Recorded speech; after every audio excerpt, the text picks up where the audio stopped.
Alors, si vous pouvez, vous changez de jambe. Il y a deux zazen.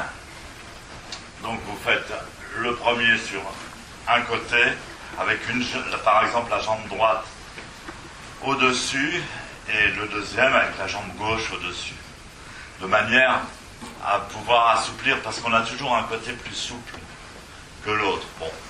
Mais si vous êtes vraiment débutant, faites le côté le plus facile, mais petit à petit, vous allez voir que l'équilibre entre gauche et droite est important, très important. On va devenir beaucoup plus intime avec son corps.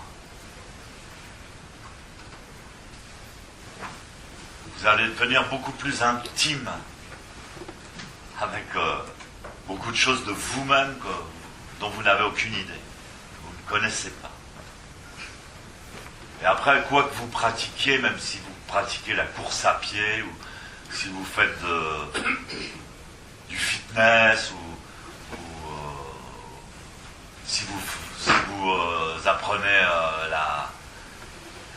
les sciences, si vous faites quoi que vous fassiez, ça, vous allez le faire d'une manière beaucoup plus profonde, beaucoup plus efficace. Donc, fondamentalement,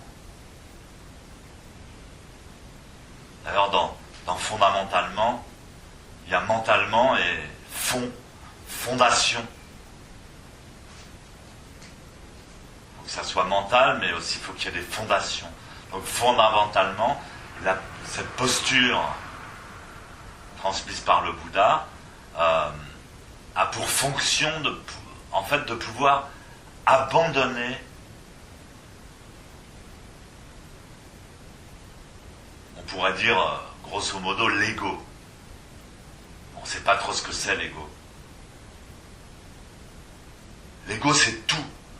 Donc dans cette posture normalement on peut tout abandonner. Mon maître disait, c'est comme rentrer dans son cercueil. Faire l'expérience de rentrer dans son cercueil. Alors, évidemment, ça paraît pas très gai. On dit, j'aurai toute la mort pour rentrer dans mon cercueil, mais c'est une option dans la vie qui n'est pas du tout inutile.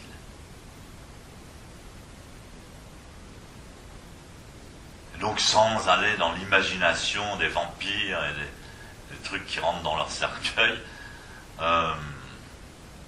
ça signifie complètement faire confiance aussi. Et lâcher tout, lâcher son corps, lâcher ses douleurs, il n'y a rien qui est important. On doit pouvoir tout oublier, tout lâcher, tout abandonner, ouvrir ses mains. Ça c'est... Et en même temps, donc, comme cette posture est tonique, c'est pas pareil que quand vous dormez. Quand vous dormez, vous abandonnez tout aussi. Hein? Vous lâchez. Mais là, c'est comme si on dormait, mais on reste éveillé. Parce que justement, la forme de cette posture nous tient en éveil. C'est pour ça qu'on dit que c'est une posture d'éveil.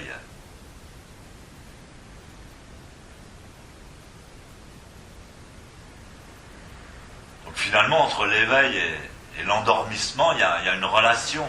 Parce que quand on s'endort, on s'éveille aussi au monde du rêve, on s'éveille à un autre. Et là, dans la posture de Zazen, bien qu'on reste éveillé, en fait, il y a une partie donc de l'ego qui s'endort. Et quand l'ego est abandonné, bien, en fait, on trouve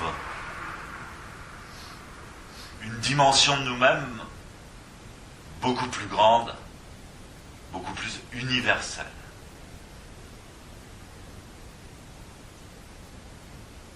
Et donc, quand on peut abandonner l'ego, c'est comme si on se branchait, son ordinateur et qu'on faisait une mise à jour. On abandonne l'ego, on abandonne ses catégories, on abandonne ses certitudes, etc. Et on a une mise à jour directement avec l'ordre cosmique.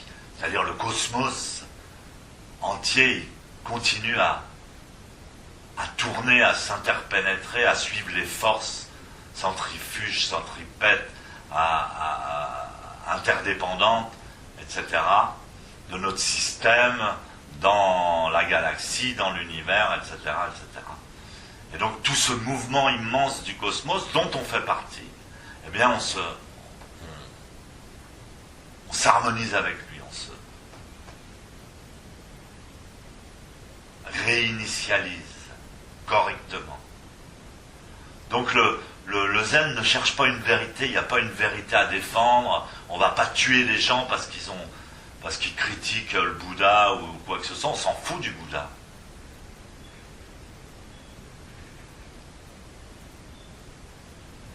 Il n'y a pas de vérité, c'est seulement de se recentrer, replacer en harmonie, en sympathie avec tout l'univers, donc avec ce qu'on peut appeler, si on veut, Dieu.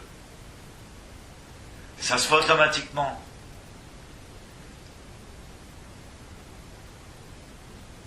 Dès qu'on lâche l'ego, eh bien on télécharge la mise à jour de l'ordre cosmique.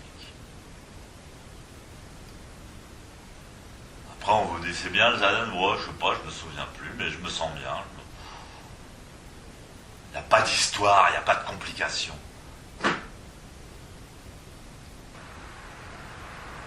Donc vous avez eu un petit peu un aperçu de tout le folklore un peu zen. Vous avez eu la posture, le kinin,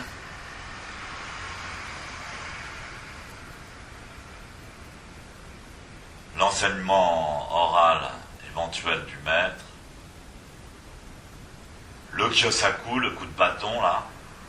Je vous en ai pas parlé, mais c'est juste avec le plat d'un bâton, on tape sur des points d'acupuncture. Il y a des méridiens d'acupuncture qui se croisent juste derrière l'épaule, sur le muscle du trapèze plus ou moins. Et donc quand on tape sur ce point avec le bâton, ça fait comme un massage. Ça fait circuler l'énergie et c'est très efficace.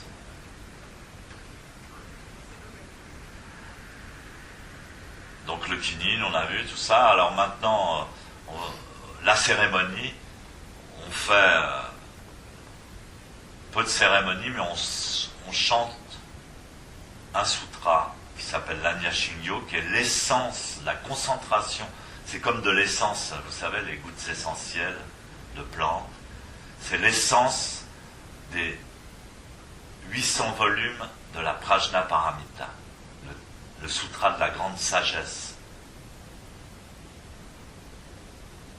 qui contient 800 volumes de l'enseignement du Bouddha à ses disciples, aux bodhisattvas.